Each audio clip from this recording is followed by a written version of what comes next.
This program is brought to you by Link TV for educational and non-commercial use only.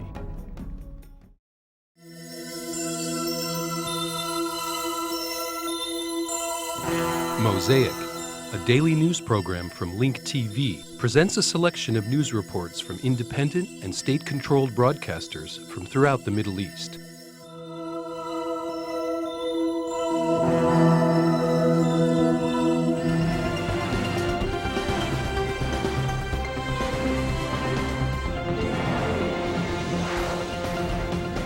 And now a new record for the black gold. The price of each barrel of oil has for the first time surged past $146.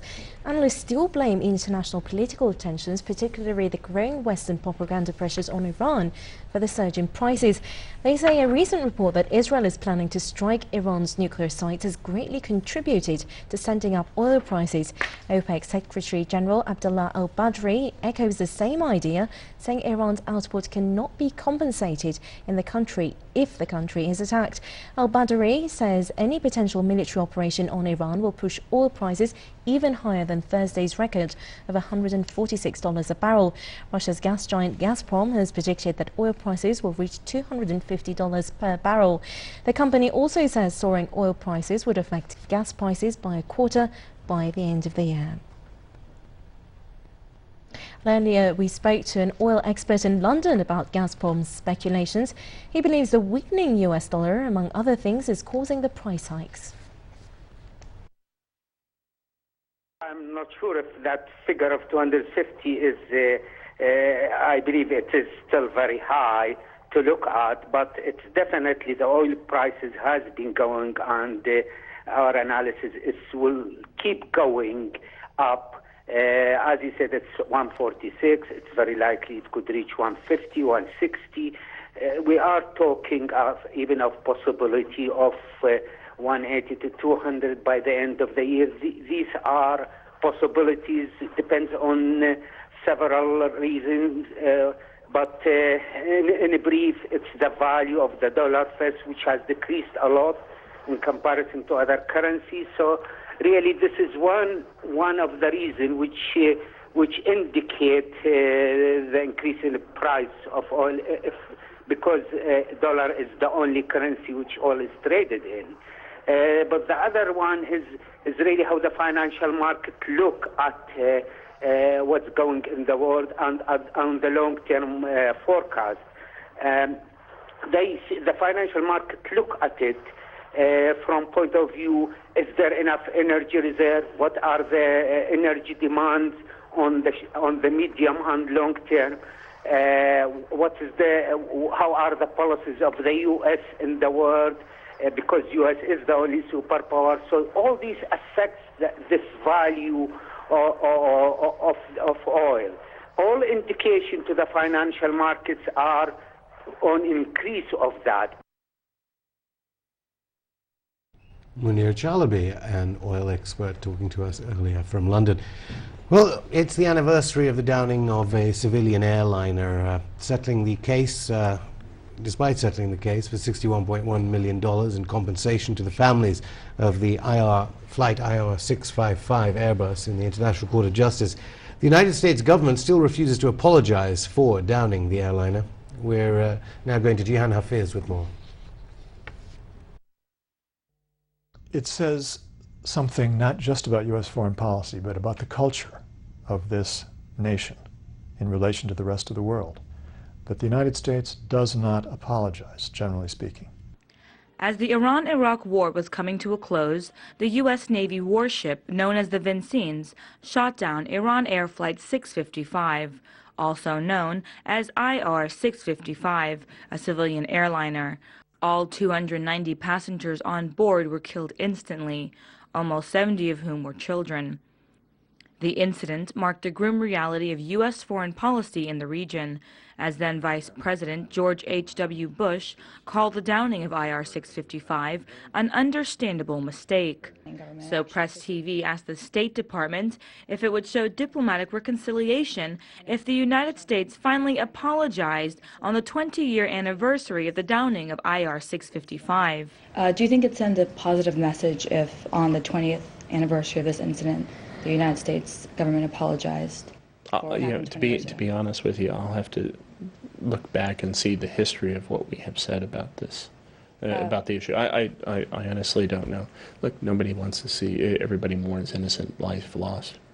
But in terms of our official U.S. government response to it, I can't, I have to confess to you, I don't know the history of it. I'd be happy to post you an answer, however, to your question. Well, do you think it showed a positive message in the midst of all this war talk? Like I said, you've asked the question. I've tried to be very upfront with you. I don't know the history. And according to many who remember the incident, it was the commander of the ship who made the call without much thought of consequence. What we do know is that he had taken actions both before and after that, which indicated to those who investigated it later that this was somebody who was deliberately reckless, that he was spoiling for a fight with Iranian forces. And that's really the story behind this, that it was because he was looking for a fight that he made that mistake. And the real tragedy and the real scandal is the fact that the U.S. Navy and the U.S. military generally covered this up. They knew that there was strong evidence indicating that he was at fault, that there was no excuse for it, and they chose to cover it up for political reasons, obviously. The State Department released a statement hours after we asked the question that said they regretted the loss of life in the incident, but did not mention an apology. Jehan Hafiz, Press TV, Washington. Well, Jordan's King Abdullah is visiting Iraq soon. It's the first such trip by an Arab leader in 5 years. Iraqi government spokesman Ali Al-Dawak says the visit is scheduled next week. He says it will improve ties between Iraq and its neighbors. No Arab leader has visited Iraq since Saddam Hussein was removed from power in 2003. Also, the embassies of Arab countries in Baghdad have been closed or staffed with lower-level officials since then. Iran's President Mahmoud Ahmadinejad made a historic visit to Iraq in March.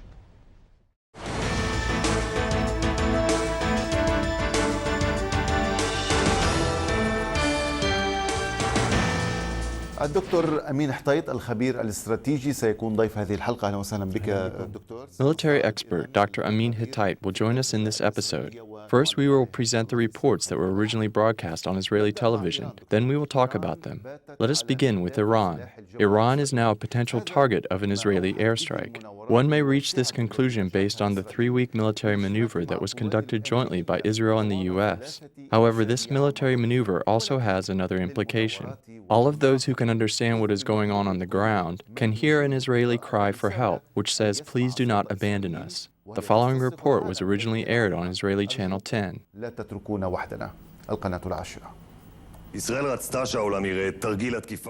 Israel wanted the world to see one of its largest military maneuvers. Nevertheless, the scenario of dozens of Israeli planes attacking Iran is not an illusion.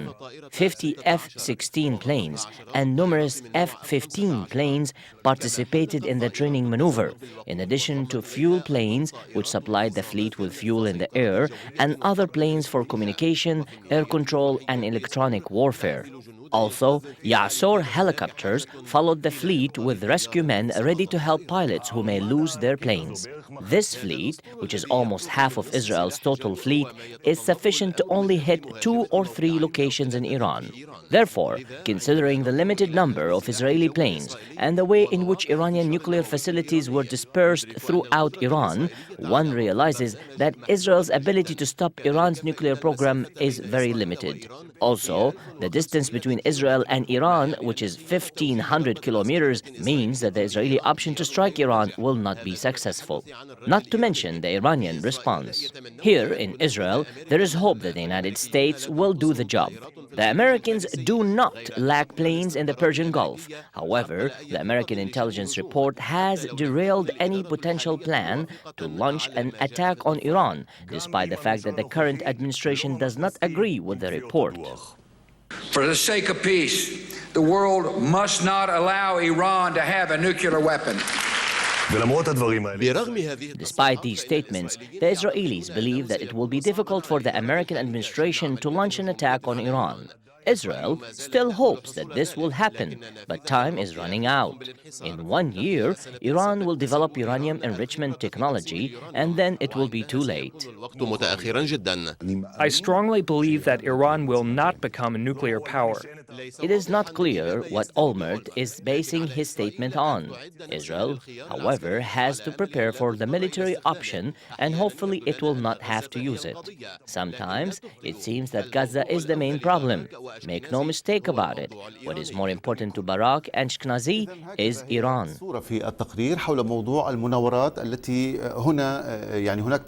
According to the report, there was direct acknowledgement that the military maneuvers were held to strike Iran. Can Israel attack Iran? استطاعت إسرائيل فعلا أن توجه ضربة عسكرية أو هجوم عسكري ضد إيران. بسم الله الرحمن الرحيم. أولا من خلال ما عرض في هذا التقرير. In the name of God, the merciful and most compassionate. First of all, based on what was revealed in this report, one can conclude three contradictory messages. The first message is that Israel is preparing itself for a military operation and that these maneuvers may precede a war. The second message, which is contradictory to the first one, is that even if Israel uses all of its military capabilities, it will not be able to get rid of Iran's nuclear program. Israel does not have the means to do that, and this applies to other issues as well. The third message might be directed to Iran, that Israel is preparing for a military operation and it will not give Iran the opportunity, which is an exaggeration. Thus, the military maneuvers may stem from a serious intention to attack Iran, or they may be just a bluff. Amidst these messages, one can say that the Israelis are unable to do anything to stop Iran's nuclear program for several reasons. Not only because Israel does not have sufficient capabilities to destroy Iran's program, but also because Israel can't endure Iran's retaliation. الملف بل على عجزهم عن تلقي الضربة الإيرانية.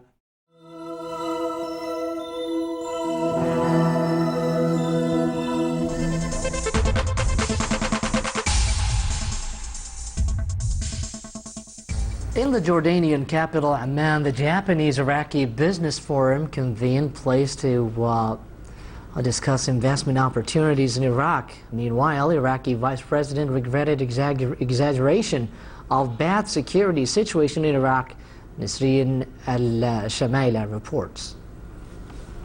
Iraqi Vice President Tariq al-Hashimi came to Amman to attend the first Japan-Iraq Business Forum, bringing along with him business portfolios of oil, power, foreign trade and investment opportunities in the reconstruction of Iraq, in an attempt to convince Japanese officials and businessmen to invest in much-needed rebuilding projects in Iraq and the Kurdistan region. Although Japan provides funding to the Iraqi government, it has yet to partake in any rebuilding projects, claiming that the security situation in Iraq does not provide a safe environment for Japanese companies to operate and invest, a reasoning Hashimi considered quite exaggerated and illogical, given the improving situation in several Iraqi provinces. Let your policy tailor-made to the success of security in Iraq. I am just visualizing your stance today as used to be 1.5 years before.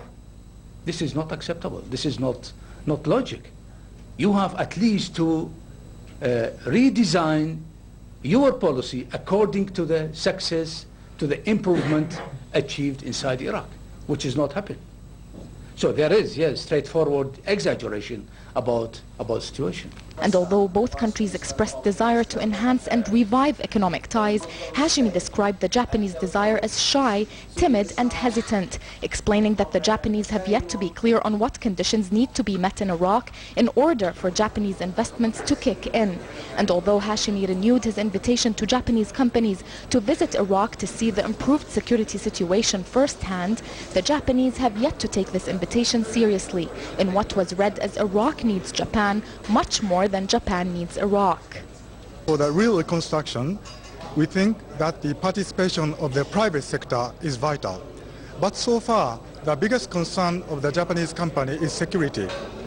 Maybe because Japan is the safest country in the world, they have some reluctance. And as for Vice President Hashimi's remarks, I think it is because Iraqi want Japan so much, because they have a very good memory of their past in 1780s, and they appreciate Japanese product and Japanese companies. Of course, the United States also had a strong presence at the forum, with a goal to convince the Japanese that Iraq is not as dangerous as Japan thinks, in what was seen as an American defense of Iraq's case. Today, let me just say, there's music in the streets. There are people in the park. So this is a big change, and we don't see this changing and going back the other way anymore. Oil-rich Iraq has seen a striking increase in its annual budget because of the dramatic increase in the sales of crude oil, reaching 2 million barrels a day. However, Iraqis still need employment opportunities and new infrastructure. Though Iraq can be fertile ground for lucrative Japanese investments, the future of Japan's economic role in Iraq remains vague and unknown. Both the Iraqi and Japanese governments have a desire to revive their economic relations and bring them back to the way they were in the 70s and the 80s, when Japan ranked first in export value to Iraq.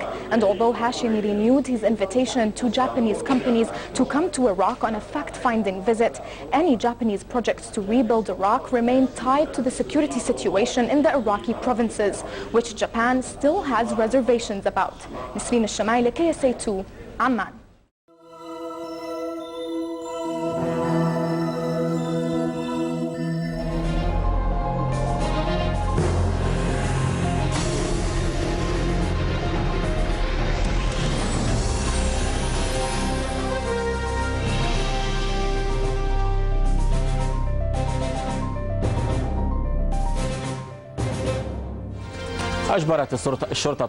The Israeli police ordered the family of the attacker in the bulldozer incident to remove a mourning tent they staged next to their home in the village of Sur Baher in southern occupied Jerusalem. The Israeli authorities are also looking into demolishing the family's home. Meanwhile, the Israeli police increased their security patrols across Israel. In addition, the army took additional precautionary measures at the military checkpoints in the West Bank. Ilyas Karam has the details. In the village of Sur Baher in southern Jerusalem, the Israeli police have carried out a pre-dawn raid at the home of the attacker in the bulldozer incident. During the raid, the Israeli police detained several members of the family and ordered them to remove a mourning tent they staged next to the home. The family expressed sorrow for their son, Hussam Dawiyat, and said that he wasn't affiliated with any Palestinian organization. Why did they kill him? Why? Why? We were surprised and shocked. It was a traffic accident. We really regret what happened. They shouldn't have shot him. They should have waited. Maybe someone was pursuing him. Why did they shoot him? Why? The story of Hussam's family can be corroborated with these images. According to Dawiyat's defense lawyer, the images are showing police negligence. The police should have tried to arrest rather than shoot him. We do not see him as a terrorist, and we do not think the incident was a terrorist attack. The images show police negligence rather than opening fire on him again. However, the Israeli side of the story is different. Israel continues to describe the incident as a terrorist attack, carried out presumably by an attacker acting alone. Meanwhile, the Israeli Defense Minister Ehud Barak called for the demolishing of the attacker's home by the very same bulldozer. Barak also demanded to deprive Hussam's family of the right to reside in the city of Jerusalem.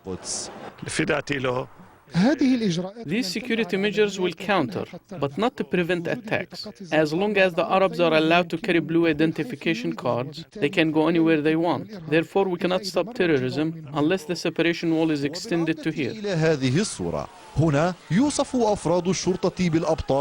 at the scene of the incident, the responding police officers are being described as heroes who prevented a bigger attack. However, the Arabs who killed the Israeli soldier and stopped him from killing more civilians in the heart of the city of Shafar Amr in the Galilee 3 years ago were treated as criminals by the Israeli judicial system. Amidst these two conflicting stories, the events of the Jerusalem attack unfolded. While Israel described the incident as a terrorist attack, Hussam's family said it was nothing but a traffic accident.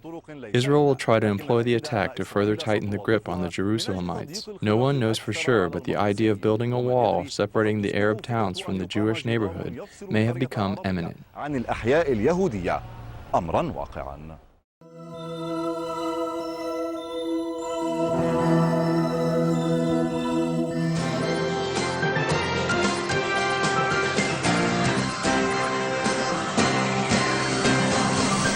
Qassam rocket was fired at the western Negev a short time ago from the Gaza Strip. There were no injuries and no damage caused. Jean Relevi, killed in yesterday's terror attack in Jerusalem, was laid to rest today at the Har HaMenuchot cemetery in the capital. The other two victims, Elizabeth Goren Friedman and Batsheva Unterman, were buried last night in the capital. Meanwhile, 11 people remain wounded in the attack, remain hospitalized, 4 with moderate wounds, the rest lightly injured. Several are expected to be released later today. IBS Eli Wogelanter has more on the aftermath of yesterday's deadly rampage. Batsheva Unterman, 33, was driving down Jaffa Road with her 5-month-old daughter Efrat when the terrorists plowed into their car. The mother was killed instantly, but her child was saved by passers-by who pulled the infant from the car moments before the terrorists rolled over the vehicle, crushing it. Born in Israel to a couple who had emigrated from Holland, Unterman had worked for years as a kindergarten teacher in the Har Choma neighborhood. She was married to London-born Ido Unterman, whose grandfather, Isser Yehuda Unterman, was chief rabbi of Liverpool and Tel Aviv before becoming Israel's chief rabbi between 1964 and 1973. Batsheva's husband, Ido, an investment banker, was only told that she had been killed hours after the event. Elizabeth Goren Friedman, 54, originally from Austria, was a resident of Katamon who worked as a teacher in a school for the blind. She was divorced and the mother of 3 children. Jean Relevé, 68, was an air conditioner technician who lived in the Gilo neighborhood. He was born in Iran and was the father of 2 daughters and a son. He was to become a grandfather in about a month.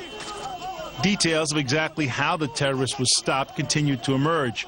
Apparently, he was shot by a policewoman and was presumed dead before regaining consciousness for a second deadly rampage. An off-duty soldier, whose identity and unit are barred from publication by a court order, was home on leave riding his bike down Jaffa Road. He spotted the overturned number 13 bus and a massive bulldozer tearing through the streets. Realizing that the man behind the wheel was in the midst of a terror attack, the soldier threw his bike to the side of the road and began to chase the bulldozer. Together with a civilian, he climbed aboard the bulldozer and began wrestling with the driver. At one point he yelled out, "Allahu Akbar," and stepped on the gas pedal, the soldier said. I drew the weapon of the civilian who was with me and shot the driver 3 times in the head. I think I did what was expected from every soldier and citizen. The most important thing is we lost lives. And on every side we have bad people, and they won't let Israel be in peace. And I feel very bad from the heart because of that. One amazing fact concerns the off-duty soldier. It turned out he is the brother-in-law of the off-duty soldier who killed the terrorist in the Merkaz Rav Yeshiva attack 4 months ago.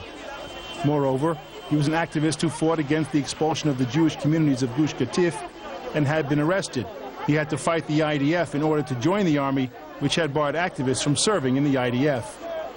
Meanwhile, 40 people were hospitalized in the attack, and 11 remain hospitalized in stable condition. Eli Wogelanter, IBA News.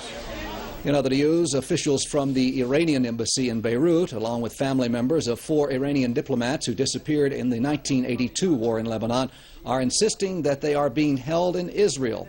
A son of one of the missing diplomats says he has new information proving they are being held hostage in Israel. Jerusalem has promised to pass information on to Hezbollah regarding their fate in exchange for information on captured Israeli Air Force airman Ron Arad. Apparently the 4 were captured by Phalangist Christians in Lebanon and executed.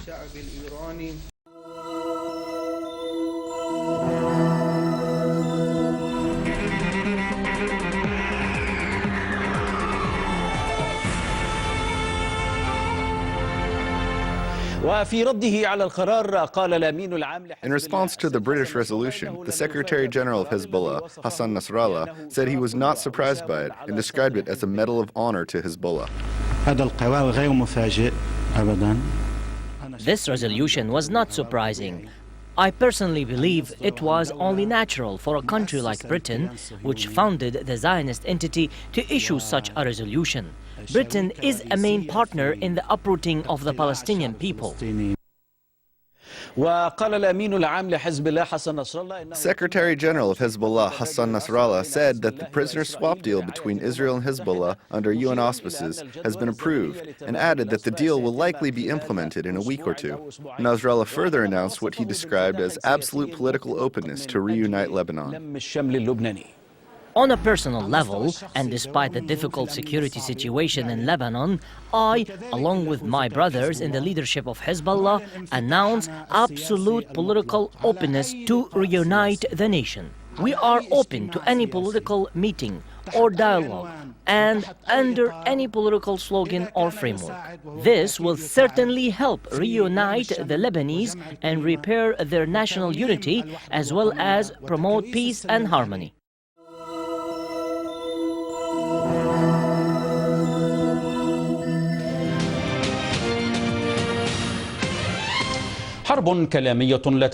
It seems that the war of words between Iran and the West is not ending anytime soon. Iran is not letting any opportunity pass without reiterating its position. Iran is also warning the West against any political provocation or blackmailing over its nuclear program. Meanwhile, the vast majority of the Iranian parliament warned the international superpowers against seeking to impose new sanctions on Iran. Moscow also warned against any military action targeting Iran and said if this happens, it will be disastrous for the entire region. More than 201 members of Iran's parliament signed a declaration warning the international superpowers in the Group 5+1 against imposing new sanctions on their country. The representative said that if the group moves to impose sanctions on Iran, they will be forced to take a resolution similar to the one that was adopted by the parliament in February 2006. In 2006, the Iranian parliament adopted a resolution to stop implementing the additional protocol to the Nuclear Non-Proliferation Treaty, which allows surprise inspections of nuclear sites. The non-compliance with the additional protocol came after the transfer of the Iranian nuclear program to the UN Security Council, which ultimately imposed sanctions on Tehran. Iranian officials believe that nuclear technology is a legitimate right for the Iranian people, and no power in the world can take away this right. I believe that the Iranian parliament will move to adopt a resolution to impose further restrictions on the International Atomic Energy Agency, the IAEA, and its inspectors regarding the inspection and the monitoring of Iranian nuclear sites. In a surprise move, Iran's 8th parliament, with its fundamental majority that often criticizes the government, called for a dialogue as a solution to the Iranian nuclear crisis. This news comes despite the many fiery speeches often given by the Iranian President Mahmoud Ahmadinejad, who recently said that Iran will not negotiate over its nuclear program with anyone but the IAEA. Meanwhile, the Iranian parliament said the common denominators between the international incentives proposed by the Group 5+1 countries and those offered by Tehran must be used as a gateway to the negotiations. The current situation in Iran suggests that the Islamic Shura Council will move to resolve the nuclear issue through negotiations between Tehran and the international leading powers, including the Group of 5+1 countries. The IAEA might have praised Iran for its cooperation in the area of inspection and its positive response to clear ambiguous points surrounding its nuclear program. However, Tehran has failed so far to diffuse international fear and has failed to convince the international community that its nuclear program is a civilian one. The Iranian parliament took a positive stand on the recent talks held between Tehran and the EU foreign policy chief Javier Solana. In addition, several Iranian officials close to the supreme leader of the Islamic Republic called on Tehran to accept the incentives offered by the international leading powers and resume the negotiations.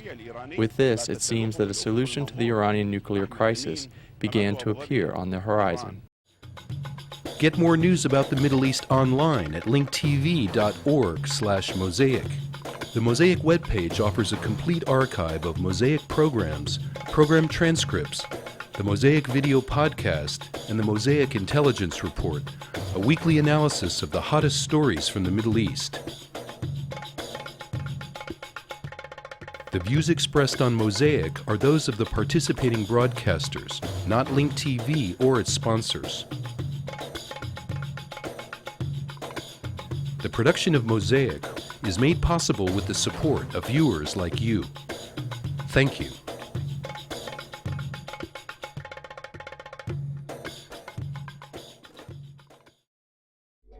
This program was brought to you by Link TV for educational and non-commercial use only. Link TV is the only U.S. television network devoted to global and national news, with uncompromising documentaries and diverse cultural programs which connect you to the world.